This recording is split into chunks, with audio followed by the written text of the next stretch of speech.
Tubahaye ikaze mwese mukurikirana Energy TV show, abari mu gihugu n'abari hanze y'igihugu turabashuhuje.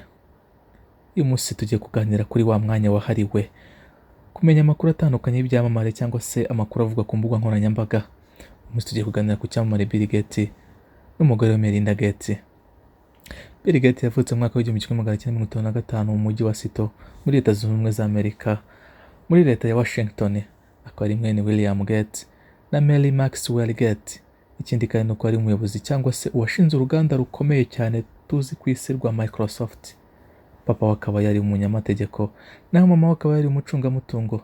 Ikindi kandi nuko ari umuherwe wa gatatu ku isi nyuma ya Jeff Bezos na Elon Musk. Akaba yarashakanye na Melinda Gates mu mwaka w'1994, bakaba bafitanye abana batatu aribo Roy John Gates, Jennifer Catherine Gates na Phoebe Adele Gates. Bill Gates kandi akaba afite ubutunzi bungana na miliyari 130 z'amadolari y'Amerika. Ikindi kandi akaba afite na fondasiyo yo gufasha, aho batanga 1/2 cy'umutungo wabo kuri liste y'abafasha, icyo twita pledge list. Ikindi kandi nuko iyi couple ifite umuryango cyangwa se fondasiyo yitwa Bill Gates and Melinda Gates Foundation, izwiho mu gutanga amafaranga kuko yatanze akayabo gasaga miliyari 50 z'amadolari y'Amerika mu kurwanya amarira no guteza imbere ikoranabuhanga muri Amerika ndetse n'ahandi hagiye hatandukanye hirya no hino ku isi. Ikindi kandi nuko mu mwaka w'2020 ari mu bantu batanze amafaranga menshi, aho yatanze miliyari 1,75 muri gahunda yo gushaka urukingo rwo kurwanya COVID-19. Ikindi kidasanzwe kuri iyi couple nuko yaranzwe no gushyira hamwe kuva kera, kandi bakaba barangwaga no gutanga cyangwa se kugira impuhwe, kandi bakaba barangwaga no kugira icyizere cy'ahazaza, kwizera ko byo bifuza cyangwa se ibyo babona ko bashaka gukora bizaba nta kabuza.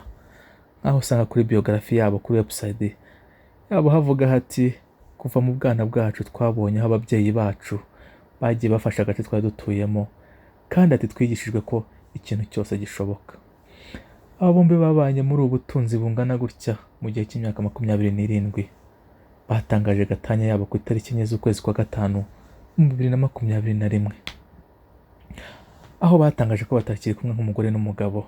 Banditse ku rubuga rwa Twitter ati, "We no longer believe we can grow together as a couple. After a great deal of thoughts and a lot of work on our relationship, we have made the decision to end our marriage."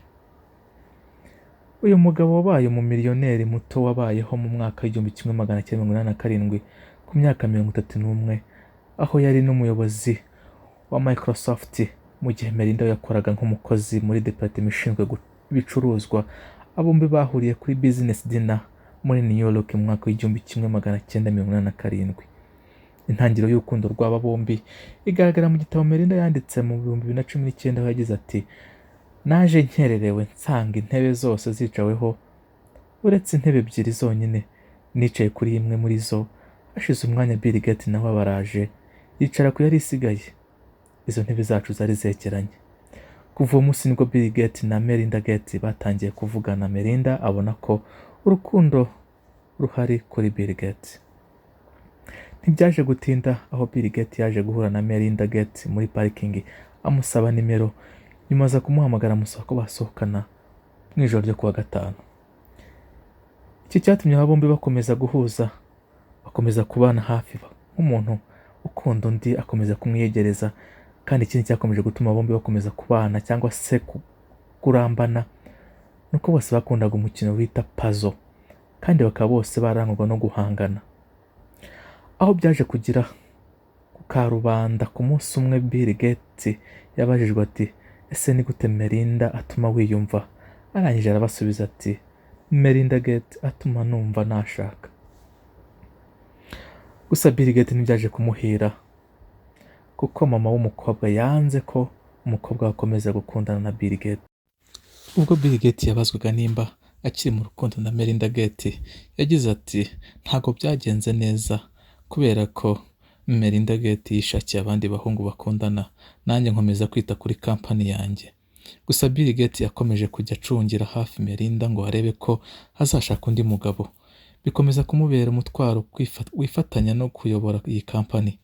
Yaje gukomeza kwihangana birangira basubiranye, ariko Bill Gates akajya ahora yibaza niba koko azabana n'uyu mukobwa cyangwa se bazatandukana, bitewe n'uko yabonaga biri kubangamira mu kuyobora kampani irimo umukobwa yakundaga abereye n'umuyobozi. We yumvaga ko icyiza ari uko babana cyangwa se bagatandukana, aho kugira ngo babane gutyo. Byaje kurangira aba bombi bemeranyije kubana mu mwaka w'1994, aho bakoze ubukwe budasanzwe bwabaye ubwa mbere mu kinyejana. Ku munsi w'ubukwe bwabo bafashe ibyumba bya hoteli yose yitwa Manera Bay Hotel. Barangije bakodesha kajugujugu zose zo muri ako gace kugira ngo zitazigera ziguruka zikajya mu kirere maze zigatangira kureba ibyo bari gukora. Ibi ntibyari bisanzwe ubwo bakodesha kajugujugu zose kugira ngo hatagira umuntu ukureba cyangwa se ukurebera hejuru ubwo wabaga wibereye mu bukwe bwawe. Ikindi kandi kidasanzwe kuri ubukwe bwabo ni uko batakaje $1,000,000 y'amadolari y'Amerika mu gukodesha aho ikirori kizabera hafi y'iyo hoteli. Byarakomeje ubwo iyi couple yabanye imyaka n'imyaka bakageraho bibaruka abana 3. Gusa bakomeje guhura n'ibibazo bitandukanye mu rushako nk'abandi bose, aho Melinda yagiye agaragaza ko atishimiye uburyo babanye n'uyu mugabo we Bill Gates. Yagiye agaragaza ko atishimiye cyane, aho usanga ko ngo avuga ko Bill Gates yamaraga amasaha 16 yibereye mu by'akazi, mu gihe Melinda Gates yamaraga ari kwita ku by'urugo, akita ku nshingano z'urugo ndetse akita no ku bana. Ibyo byatumye aho yagiye avuga ati maybe he want to have kids in theory, not in reality. Aravuga ati wenda hari ikigaragara ni uko atashakaga abana mu buzima busanzwe cyangwa se mu buzima bw'ukuri, ahubwo yabashakaga mu bitekerezo. Iki ni ikigaragaza ko abo bombi batari babanye neza mu rushako rwabo. Melinda yakomeje kujya agaragaza akababaro kenshi, aho yongeye agira ati I can remember some days that were so incredibly hard in our marriage, where you thought, can I do this? Ati nshobora kwibuka iminsi aho byari bikomeye mu rushako rwacu, aho wakwibaza niba koko nshobora kuba nakora ibi. Bagiye bagerageza gukemura ibibazo by'urushako rwabo, gusa byagiye bigorana kugabana imirimo mu rugo, umwe agakora ibi n'undi agakora ibi, kugira ngo urugo rwabo rukomeze kugenda neza cyangwa se urushako rwabo rukomeze kwisunika. Ibi byose byari ukugira ngo babashe kuzana akanyamuneza no kureba ko umubano wabo wagera heza, naho abantu bose bifuriza ko bombi bakomeza kubana neza, aho wasangaga umwe ajyana abana ku ishuri undi agasigara akora imirimo mu rugo.